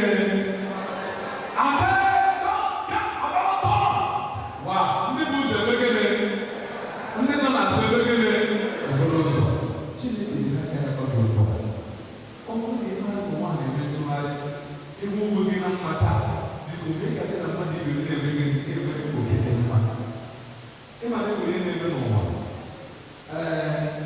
a na-asị na nwatakịrị na-amaghị na ọ ga-eme gịnị eji ọsọ ọ ga na-ebu sekwe a na-abụ oche ji ọsọ by mistake ọ na-agba echi bụ chen ihe a na-anya nụ a ga-eji ọsọ ọ ga-anyata akwụkwọ ya na n'ukwu ya na isi ya n'aka ọsọ ọ maghị na ọ ga-eme gịnị na ọ ga-eji ya ọ na-ekwu ụfọdụ otu a ị ga-enweghị ego bata ini itu my friend gini nah tercela ibu bapa tamam gua dikaya ni gini gua bercet depan cinta ada alasan oh bang minta orang nabi aku ini oleh cepat nanti cinta nabi forever orang ada bagian forever she cannot move she has done her part but what I like about her part is that she lived a good life.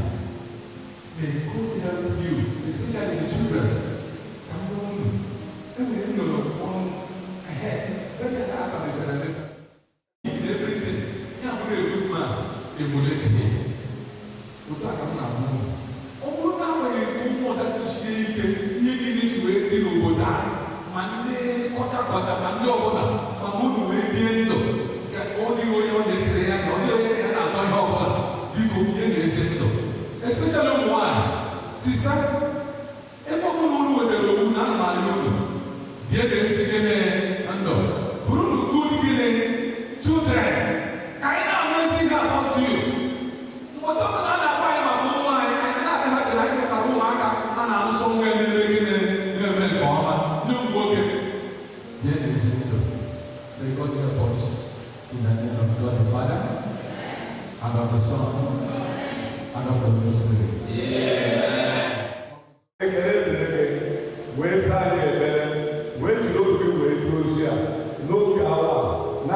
Jesus Christ for you. After the choir, so they will give me for offering. Yeah.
Worthy is the Lamb. Actually, we go to our president and like 2 minutes.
And there ends that problem.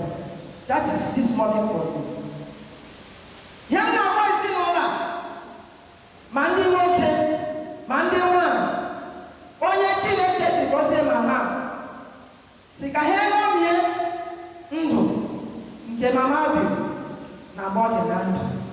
N'ihi na agwa na asị na ihe a ga-echeta anyị bụ ọrụ anyị nọ mgbe anyị dị ndụ. Ọ bụrụ na unu ga-eme otu a, unu ga-aka aka karịa mama. Unu ga-aka aka karịa mama na nri isi ike. Ọ bụghị na-arịa arịa. Ndị nwoke unu ga-alụ nwa. Ha ga-alụ nwoke ọmụọ nwa. Ha ga-azụkwu ụmụ ga-azụ ha ahịa. They will never go there before their time. In the name of Jesus. They shall go back there. Hanna and Hanna. Na Goba. Na Nwosu.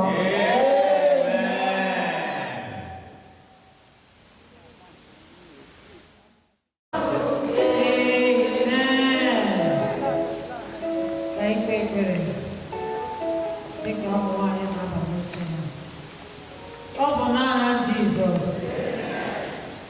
Anyị na-ekele gị Chineke kwesịrị ntụkwasị. Ga-asọpụrụ gị gọzie ndị nyere na ndị na-enye gị. Gọzie onye ọ bụla n'ime anyị n'otuto nke aha gị.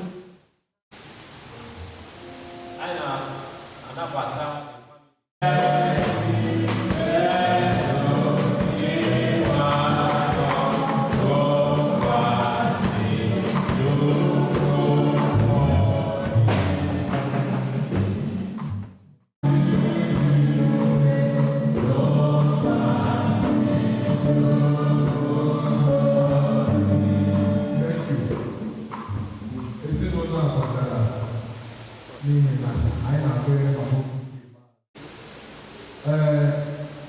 no more than behind sign 9500 years old.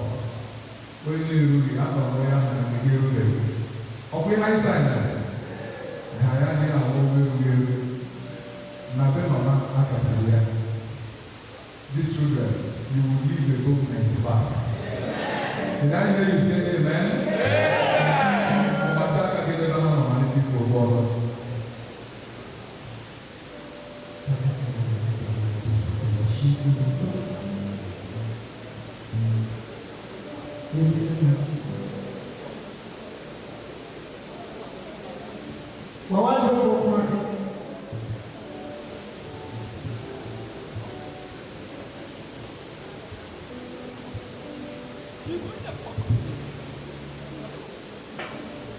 Upon Jesus. When you saw when you saw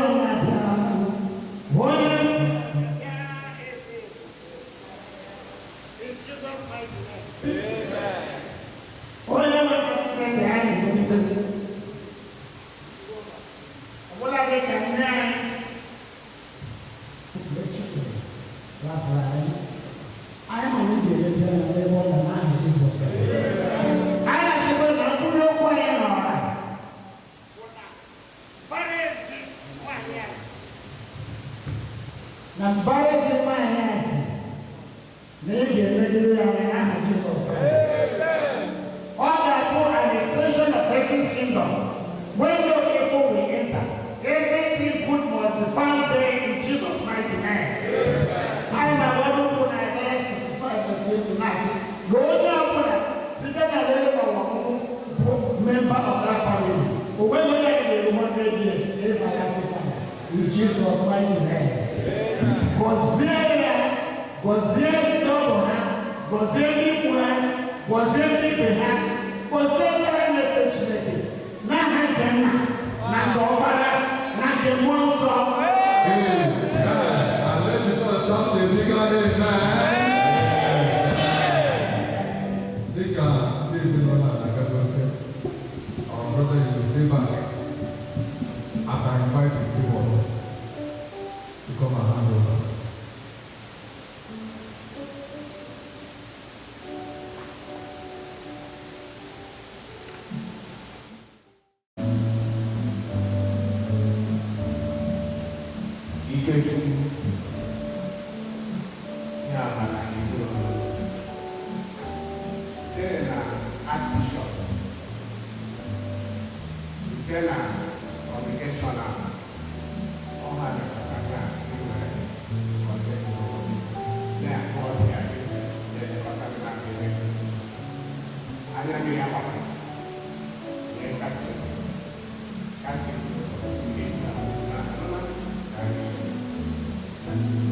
Praise the Lord.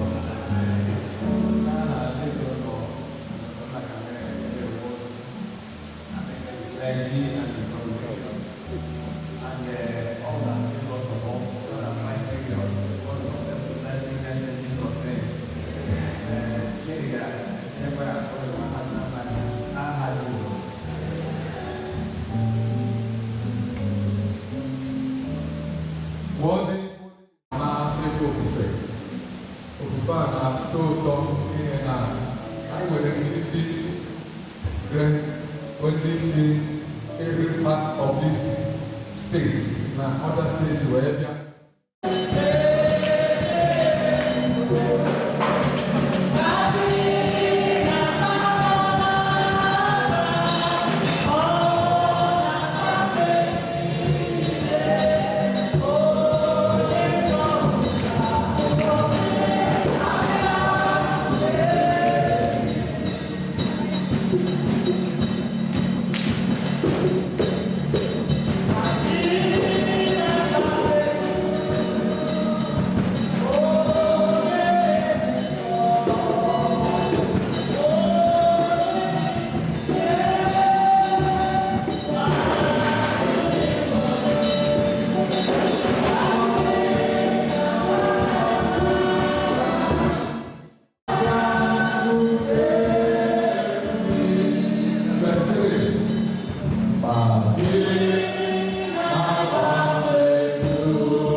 Hanna Mgbechikwere nna kara Nwosu onye hapụrụ anyị na-alaje anyị na-ewere ahụ ya ya ala si aja lara ntụ uzuzu lara uzuzu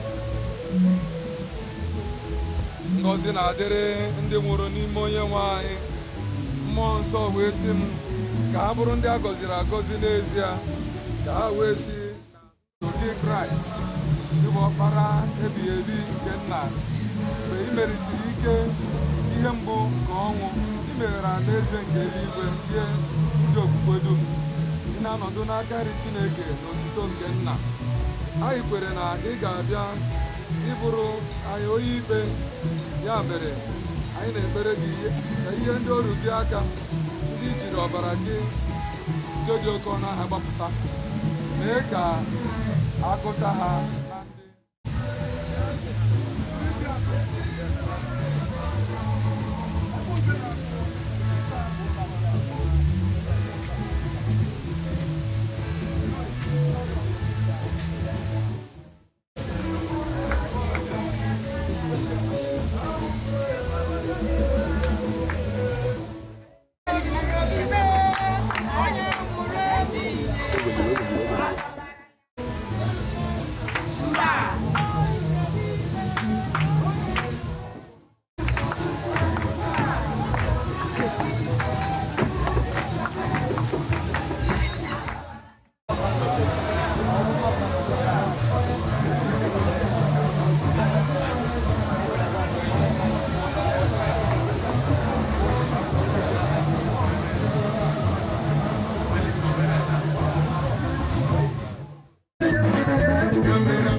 and ya na-emeta ejula nna anyị nneọma anyị onye anyị ji aga mba nwunye dede anyị Madam Hanna Mgbechikwere Anna gara ebe Nwosu ọnụ a mkpọrọ onye ụmụire nọkwa n'ọhụrụ so anyị na-akpa ya ndị Nwachukwu ndị ihu Nwachukwu na ụmụire ihe mwute o eziokwu ọ gbara 82 years mana ihe mwute because anyị nwere a na-akpọ vacuum ịma Ezinne dị ready to come by. She's a mother. You know what? The glorious essence of a humble heart. She's a very humble woman, down to earth, unassuming, a woman that has dignity and integrity. So we mourn her, but at the same time, we can't question God. That's what we're saying. We are celebrating her life today. And by the grace of God,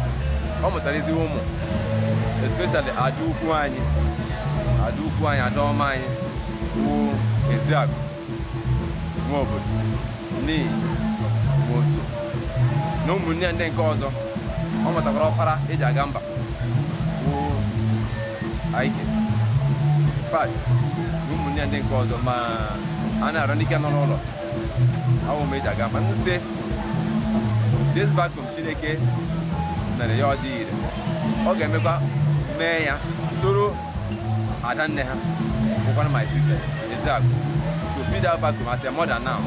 O nwere mmadụ ụzọ abụọ ọ gwara na mother n'Enugu ruo mother ebe a so ana m asị Chineke gị gọzie ha meghere ha ụzọ bless ha hụ na ahụrụ ugbu a a very hard time ha agbalịala otu ụmụ kwesịrị ịgbadiri nne ha na ụbọchị kwa oruboghi afọ ọnwa ọzọ ede ụdị ihe a mekwara ebe nna anyị dede anyị taa mana ana m asị ụdị ihe a ihe ọzọ ga-ịbazi ugbu a ga-ụdị ihe ọma ụmụnne anyị ndị kere alụgbo dị ga-alụ dị n'aha Jizọs ndị kere alụgbo nwaanyị ga-alụkwa nwaanyị n'aha Jizọs ụzọ ga-emeghe ọ ga-awa ọmụmụ na ọbụba ọ ga-edere ha mma n'ụtụtụ dere ha mma n'ehihie dere ha mma n'abalị n'aha Jizọs amen.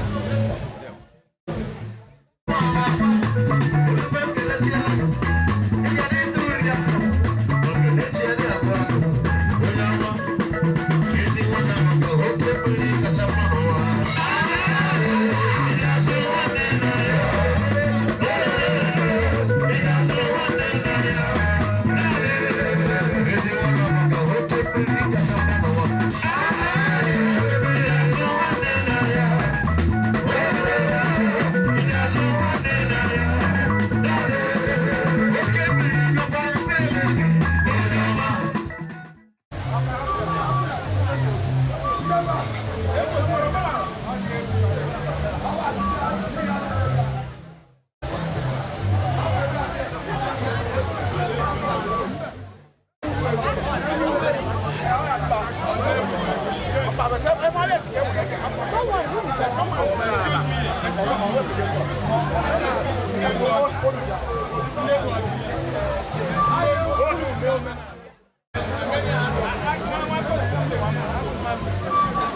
Chief one night work on a so chief on up and we one night work on but to teach your macadam and not to know that. Oh, yeah, man, I just should know. Inside your belly had to Otu and I see because at least I would have came on I didn't know how can I do it. I would need you to Bob.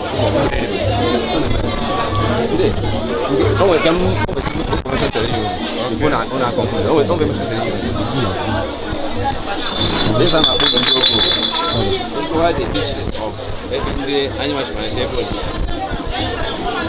I'm going to teach it. But oh, I don't know your book. Oh, should be proud. If I go your book. Don't like Mama. There.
On behalf of Hanna and Nwosu, our eldest brother, now going on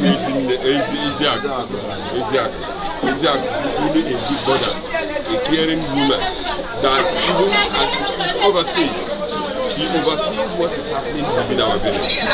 But because today, no carry no. So I see the people who do that. Even now, I'm not at yes weekend. I'm going to yes weekend and the back.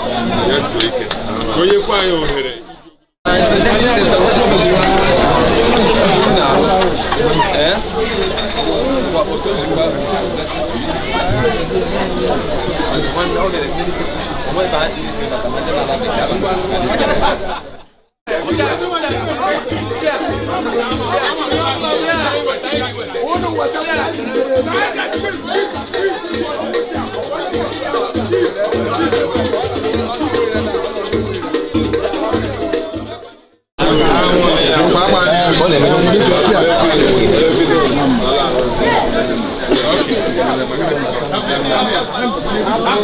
Okay.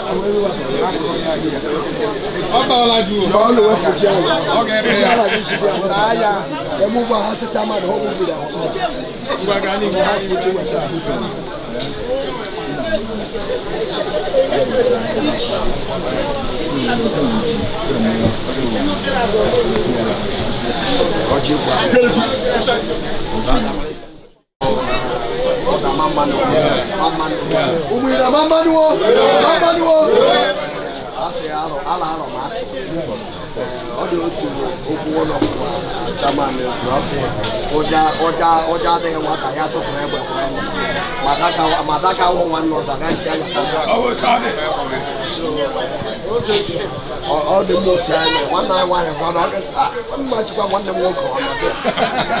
You know that no more. You know that no more. They put it out. I'll buy. I'll get all the work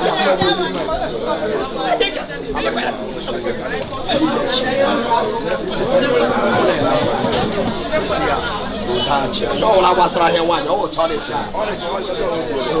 Yeah,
Jesus Christ.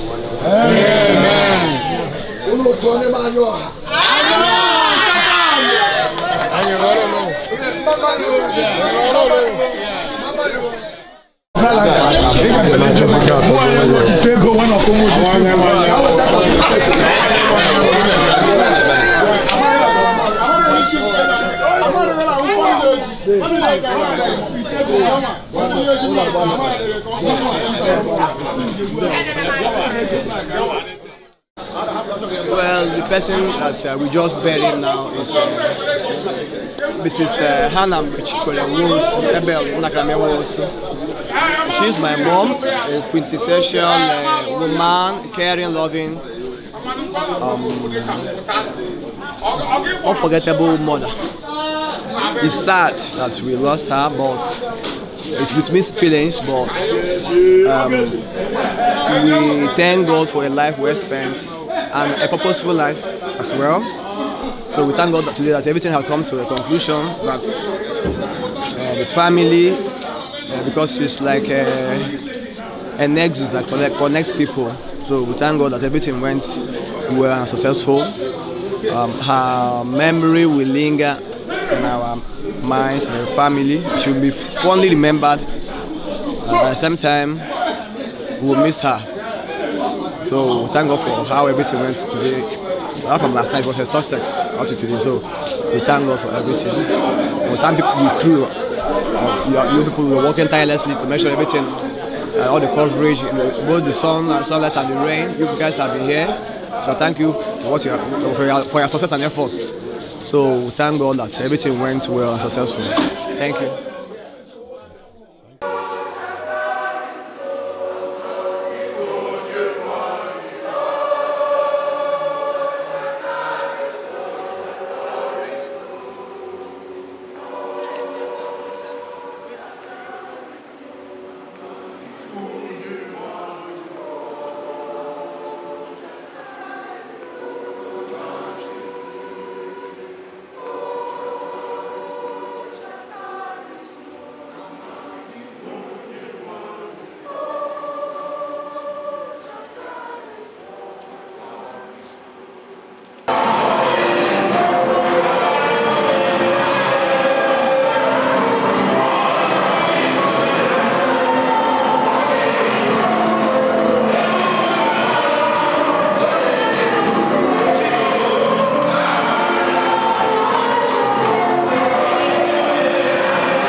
and Saturday.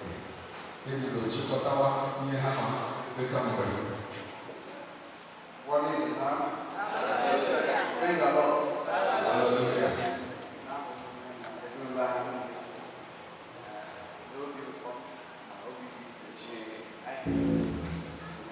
Church, family, friends, Mr. Han, I can continue to trust my grandmother,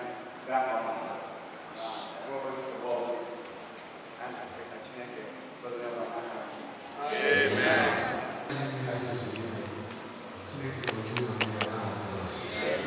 So we are so much happy on this family that I go on the road on Saturday. How God gave us fair weather. Everything went as planned. Well, thank you people for respecting and honoring Mama. Ndulu shall be honored. How are you, Lord? God bless you for coming. God bless you for coming.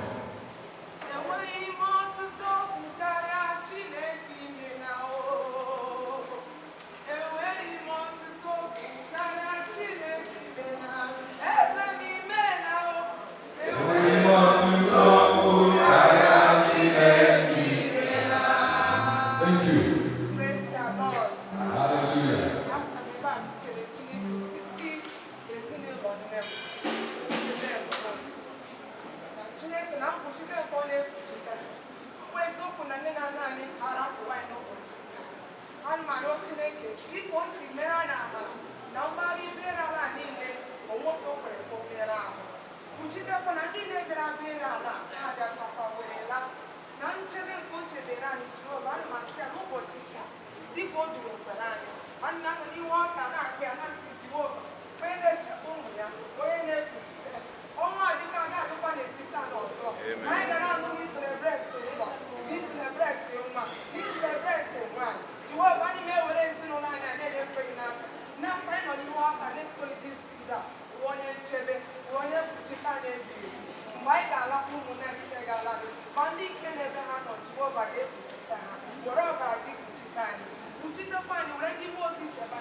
Jesus Christ for your life.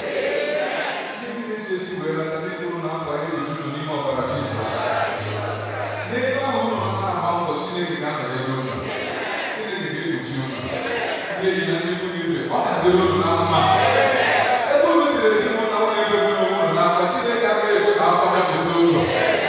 They in Jesus' name we pray.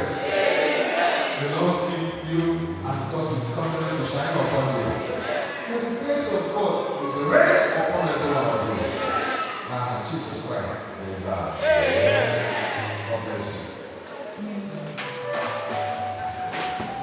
Dika, I am